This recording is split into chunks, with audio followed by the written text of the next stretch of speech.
Lie down, Mountain Man commanded the fat girl. What he did between her legs shocked everyone. Lie down, the man commanded, now, and separate your legs. Charity, Cherry. O'Sullivan heard the words through a haze of pain so bright it felt like lightning. The Wyoming sun burned through the pines above Copper Ridge, but the world around her had already narrowed to the hot, throbbing fire in her thigh. She'd been cutting a stand of sage when the rattler struck from under a rock. 2 perfect punctures, a flash of coils, the dry buzz of a warning that came too late. She staggered, tried to walk, made it 3 steps, and folded into the needles.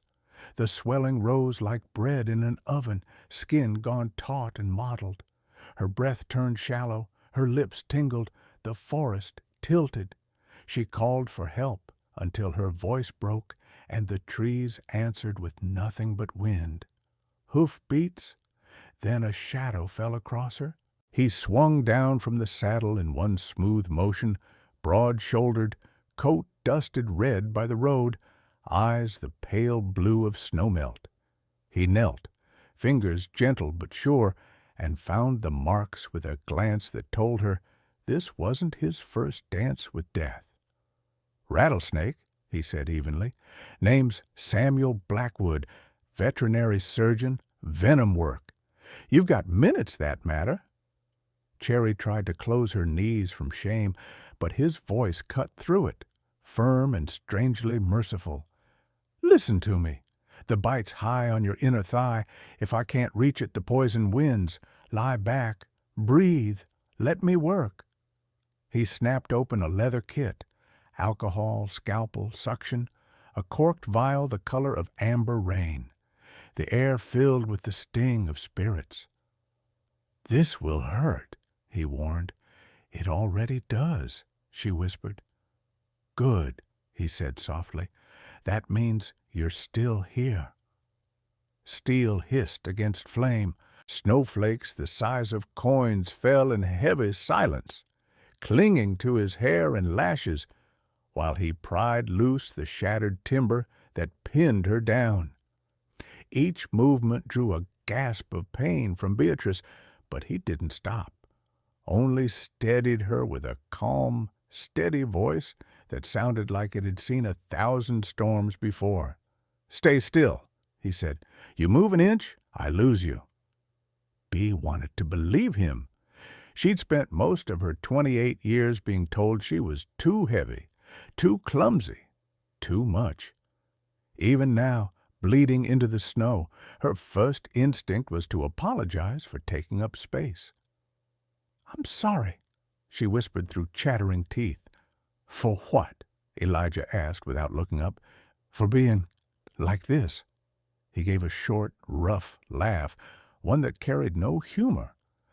"I've stitched up soldiers with half their faces gone. Don't waste breath on shame." When he finally freed her, he lifted her as if she weighed nothing.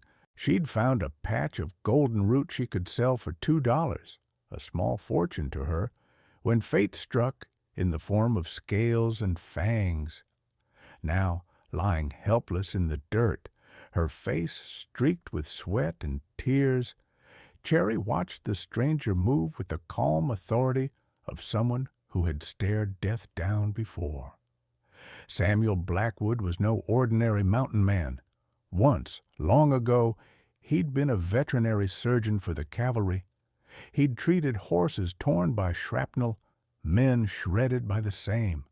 But war had turned his stomach on glory.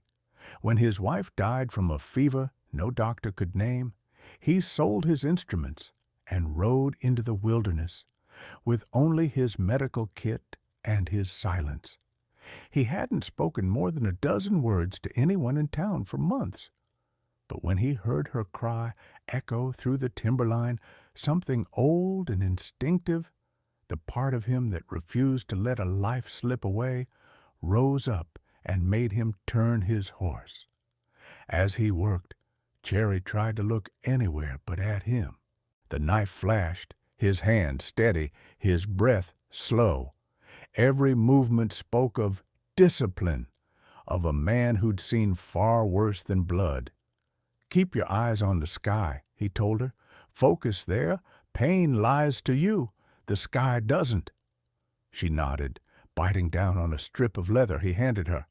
When the incision came, she gasped through it, but the fear inside her shifted. He wasn't hurting her. He was fighting for her. Minutes crawled by, and when he finally sat back, her head spun from the whiskey fumes and the fading panic. "The venom's coming out," Sam said quietly. "You're lucky I heard you." "Lucky?" She managed a weak laugh. "Doesn't feel like it." His mouth quirked, the ghost of a smile. "Luck doesn't feel like much when it's saving your life." He wrapped her leg with clean linen, hands careful but sure. The scent of pine and antiseptic mingled between them. "Can you stand?" he asked. She tried and failed. Her legs trembled. "No," she whispered. He lifted her with ease, carrying her to his horse. She wanted to protest, but exhaustion crushed her words. Her cheek rested against his chest, hard, warm, smelling faintly of smoke and cedar. "Where are you taking me?" she murmured. "To my cabin," he said. "You'll die out here otherwise. I'll watch you till the fever breaks." Cherry closed her eyes, too weak to argue. No man had ever spoken to her like that before, not with pity nor desire, but with duty, a promise made to life itself. As the horse began to climb the narrow mountain path, she wondered if the hand of fate had sent her the only man in Wyoming who could see through her shame and into her worth. The trail up Copper Ridge was long, twisting through a maze of pines and stone. The air grew thinner with each turn, but Samuel Blackwood's horse moved sure-footed, trained to the mountain paths as well as its master. Cherry lay across the saddle in front of him, half-conscious, her breathing ragged. Every few minutes she'd stir, murmuring something about the herbs in her basket. Sam held her steady, one arm supporting her shoulders, the other guiding the reins. "Stay with me," he said quietly. "You gotta stay awake, do you hear?" She blinked slowly, eyes unfocused. "You sound like my mother used to, when I'd get sick." "Then listen to me the same way," he said. "Don't you dare give in yet." The trail narrowed into a ledge no wider than his boots. Below them, the valley opened like a scar, and beyond it, the horizon blazed gold with the last of the day. Sam could feel her pulse weakening against his wrist. He urged the horse faster. By the time they reached the cabin, the sky had darkened to indigo. The place was small but solid, built from thick pine logs with a stone chimney that still held the day's warmth. Inside, the smell of tobacco and sage hung in the air. Sam laid her gently on the cot near the hearth and went to work without hesitation. He stoked the fire, boiled water, sterilized tools. Every motion was deliberate, precise, almost ritualistic. When he returned to her side, Cherry's face was pale, her skin damp with fever. The swelling in her thigh had begun to darken. "Don't move," he said, voice calm but edged with urgency. He cut away the fabric near the wound, cleaned it again, and injected another dose of anti-venom. Then he applied a poultice of crushed herbs and charcoal, an old frontier trick for drawing out poison. Cherry gasped, gripping the blanket. "It burns." "That means it's working." She turned her head, eyes glistening in the firelight. "Why are you doing this? You don't even know me." Sam didn't look up. "I don't need to know you to save you." Silence hung between them, broken only by the fire's crackle and the sound of the wind clawing at the shutters. He moved to the table, mixing another tonic from his jars. Bitter root, willow bark, a few drops of something dark and acrid. "Drink this," he said, helping her lift the cup. "It'll thin the blood, slow the venom." Cherry swallowed, shuddering at the taste. "You treat people like you treat animals, don't you?" He gave a low, dry chuckle. "Animals don't argue when I tell them to rest." That made her smile weakly for the first time. "Maybe I'm not as different from one as I thought." "You're tougher," he said. "The weak ones die before they make it up this hill." She stared at him, searching for the trace of a joke. There was none, only quiet conviction. As the night deepened, the fever began to break. Sam sat by her side, changing bandages, watching for signs of relapse. Each time she drifted, he spoke softly, pulling her back to consciousness with stories about the mountain, the wolves, the storms, the way the stars looked in winter. At one point, she whispered, "You've seen too much death, haven't you?" He paused, his hand stilling on her bandage. "Enough to know when not to let it win." Her lips parted, but sleep claimed her before she could answer. Sam stayed awake till dawn. He didn't pray, not exactly, but as he watched the faint rise and fall of her chest, he realized he was hoping again, something he hadn't done in years. When the sun finally broke through the trees, it painted her face in soft gold. The color had returned to her cheeks. The swelling had eased. She was alive. For the first time since his wife's death, Samuel Blackwood smiled, not the grim line of a man who survived, but the quiet, astonished kind that comes when you realize you've just saved a stranger who might change your life forever. By the second day, the fever had broken completely. Cherry woke to the soft crackle of a fire and the smell of something rich simmering on the stove, rabbit stew laced with herbs that filled the small cabin with warmth. For a moment, she didn't know where she was. The rough-hewn beams above her head, the worn wool blanket tucked around her, the heavy fur hanging over the window to keep out the chill, it felt like a dream. Then the pain in her leg reminded her it wasn't. "You're awake," came a low voice from across the room. Sam sat at the table, sleeves rolled up, cleaning his medical tools. The morning light caught in the silver of his hair, turning it almost white. His face was calm, but his eyes flicked toward her immediately, assessing.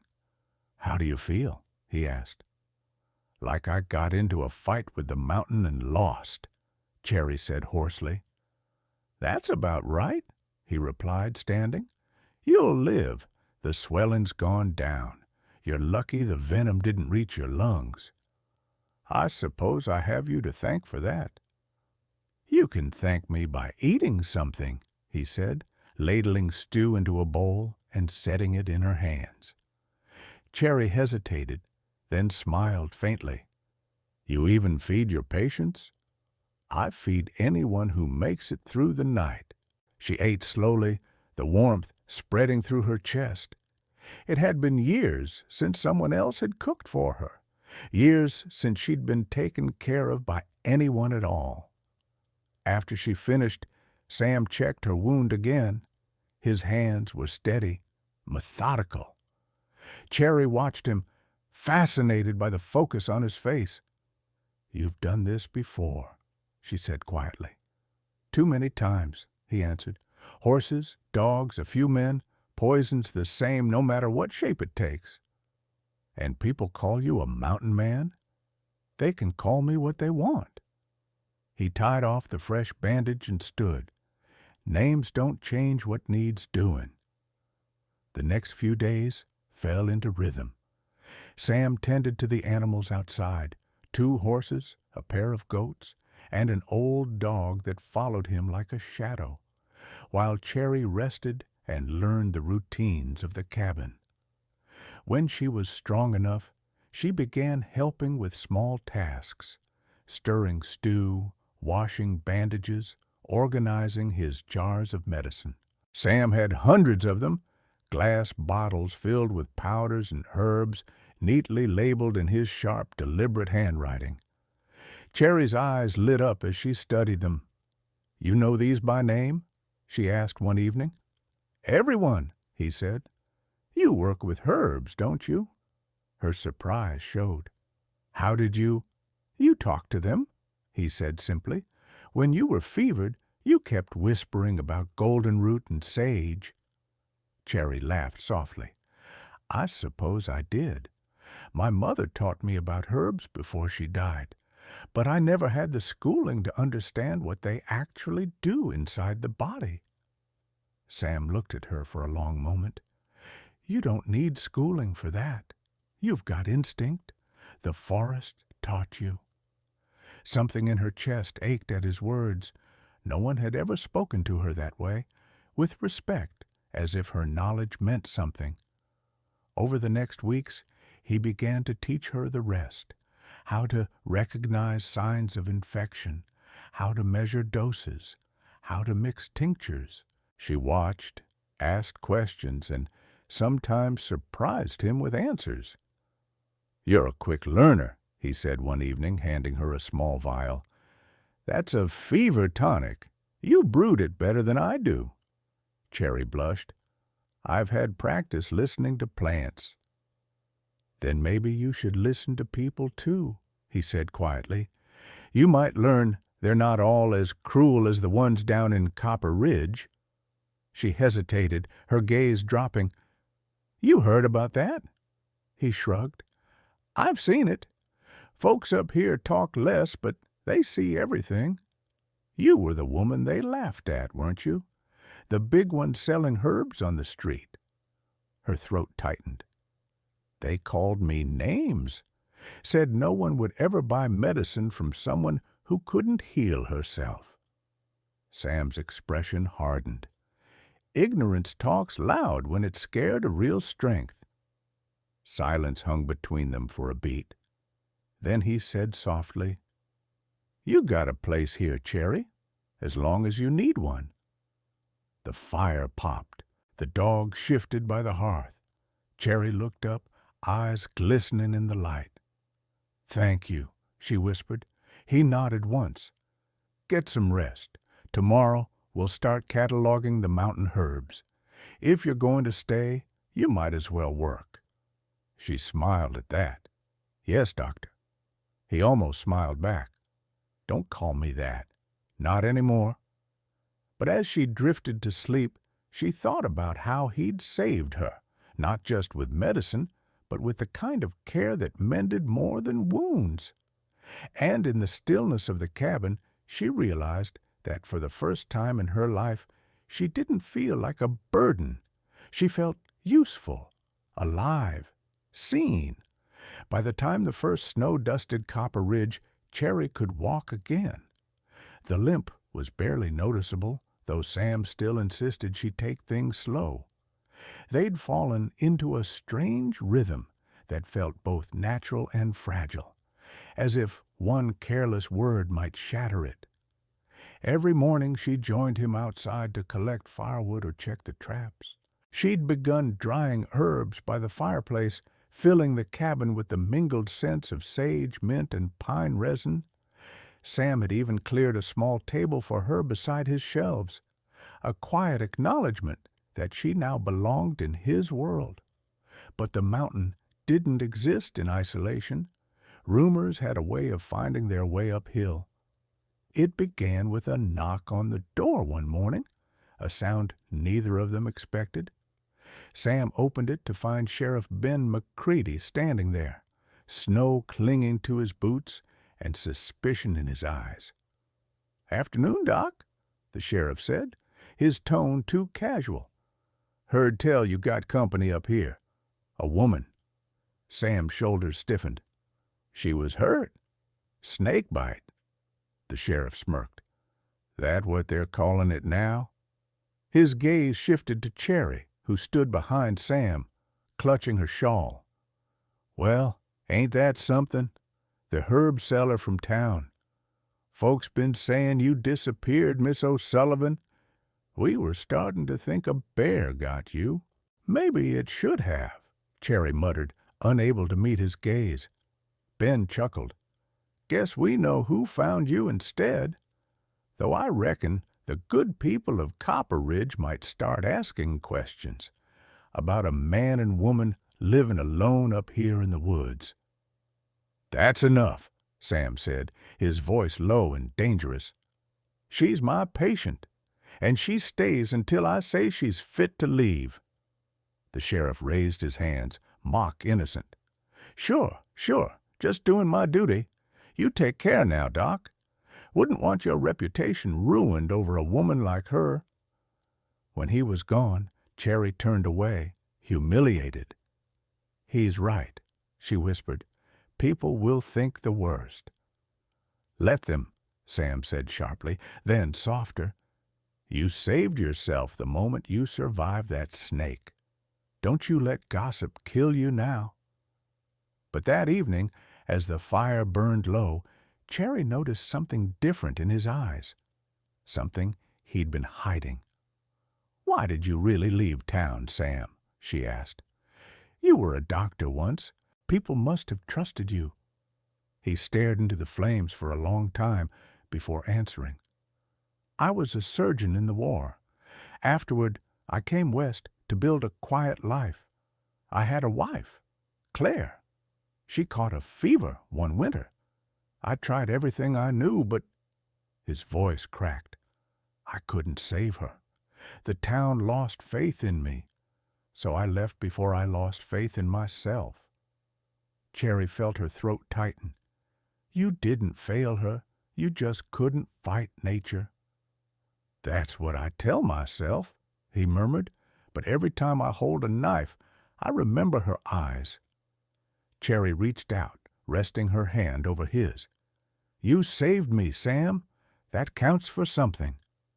He looked up at her, then really looked, and something unspoken passed between them, heavy as the silence that followed. The next day, trouble found them again. A group of townsmen rode up the ridge, led by Sheriff McCready. They claimed to be searching for stolen medical supplies from the general store, supplies Sam had bought fair and square weeks before. You got papers for those, Doc? McCready sneered, kicking over a crate. Or did your lady friend help you steal them? Sam's jaw clenched. You're trespassing. Funny thing, the sheriff said. A man who hides away with a woman like her tends to hide other things too. Before Sam could reply, Cherry stepped forward. Her voice was steady, clear. He saved my life. Every jar, every vial in this cabin went to keeping me alive. You call that theft? Then maybe you ought to arrest every doctor who gives a damn. The sheriff blinked, taken aback by her fire. After a tense moment, he spat into the snow. You two enjoy your mountain. He turned his horse. Just don't expect the town to welcome you back. When they were gone, Sam looked at Cherry with something close to awe. You didn't have to do that, he said. I did, she replied simply. You fought to save me. Now it's my turn. He didn't answer, but later that night, as the wind howled outside and the fire burned low, he said softly, Maybe it's time the world stopped deciding who's worth saving. Cherry smiled faintly. Then let's start with each other. Winter deepened its grip on Copper Ridge. Snow piled high against the cabin walls, turning the mountain into a white fortress. Inside, the fire burned constant, the air thick with the scent of pine resin and boiling herbs. Cherry had grown stronger. Her limp was gone, her confidence back. Sam had begun to rely on her as much as she relied on him.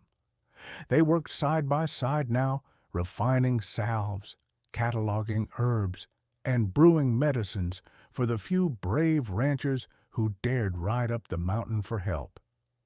But peace never lasts long where envy festers below. The sheriff's humiliation still burned. He'd lost face before his men, and worse, before a woman he considered beneath him. So one night, when whiskey loosened his rage, he rallied 2 deputies and rode toward the ridge under cover of snow. Cherry was the first to sense something wrong. The horses outside began to snort and stamp. The dog, Moses, growled low. "Sam," she whispered, glancing toward the window, "someone's coming." Sam's hand went to the rifle mounted above the hearth. The next moment, the door burst open. "Evening, Doc," Sheriff McCready said, grinning with frost on his mustache. "Heard you're running a little business up here, selling medicine that ain't yours." Sam's voice stayed calm. "You've had too much whiskey, Ben. You need to leave." "Oh, I'll leave," the sheriff sneered, "but not before I take what's mine, and maybe the woman, too. Always did like redheads." Cherry froze, fury and fear colliding in her chest. Sam stepped between them, rifle steady. "You take one more step," he said coldly, "and I'll put you down like a rabid dog." The sheriff's smirk faltered. "You wouldn't dare." The click of the hammer echoed in the small cabin. "Try me." For a moment, the only sound was the crackle of fire and the whimper of wind through the shutters. Then one of the deputies lunged. The gun fired. The blast filled the room with smoke and thunder. When the haze cleared, the deputy was on the floor, clutching his bleeding arm. The other bolted through the door into the snow. The sheriff stood frozen, staring at the smoking barrel aimed at his heart. "Get off my mountain," Sam said evenly. "Tell your friends there's nothing for you here but truth, and that's a medicine men like you can't stomach." The sheriff backed away slowly, muttering curses as he vanished into the storm. Cherry stood trembling, her hands over her mouth. "You could have killed him." Sam lowered the rifle, eyes still burning. "I was ready to," he said quietly. "But then I saw you." "Me?" "You didn't flinch, not once. You're braver than most men I've known." The firelight flickered across their faces, hers pale and fierce, his calm and haunted. Between them lay a silence thick with unspoken things, fear, relief, and the kind of trust that only comes from standing together when the world turns cruel. Outside, the wind howled down the mountain, but inside the little cabin, peace settled again, earned, not given. The storm raged through the night, hammering against the shutters, but the cabin stood firm, its logs creaking, its windows glowing softly against the blackness. Cherry sat wrapped in a quilt near the fire, staring at the flames that had saved her from cold, from poison, from the loneliness that used to live inside her. Sam sat across from her, mending a torn strap of leather, the lines on his face softened by exhaustion and something quieter. Peace. "You should sleep," he said finally. "I can't," she replied. "Every time I close my eyes, I see that sheriff's face, the hate in it." Sam looked up. "Hate's easy. Takes no courage at all. What you did tonight, that took more." Cherry smiled faintly, then let her gaze linger on him. "You keep saying I'm brave, but you're the one who stood between me and a gun." He shook his head. "No, I just stood where I was meant to. Been a long time since I had a reason." The silence stretched again, heavy with meaning neither dared name. Then softly, Cherry said, "You could have sent me away months ago." "I know, but you didn't." Sam met her eyes across the fire. "Because every day you stayed, this place stopped feeling like a grave." For a long moment, neither moved. The wind wailed outside, and the fire threw shadows that swayed like ghosts across the walls. Then Cherry reached out her hand across the small table, and Sam took it, rough palm to soft skin, no words needed. Outside, dawn began to climb over the ridge, painting the snow in shades of rose and gold. Inside, the cabin glowed warm. Two survivors sat together in the quiet, no longer afraid of being seen. Every time I share a story like this, I'm reminded that survival isn't always about strength. It's about finding someone who believes you're worth saving. Sam didn't just cure Cherry's wound, he gave her a reason to live again.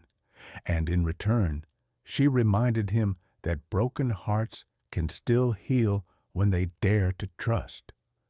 Somewhere out there, someone is waiting to remind you of the same thing.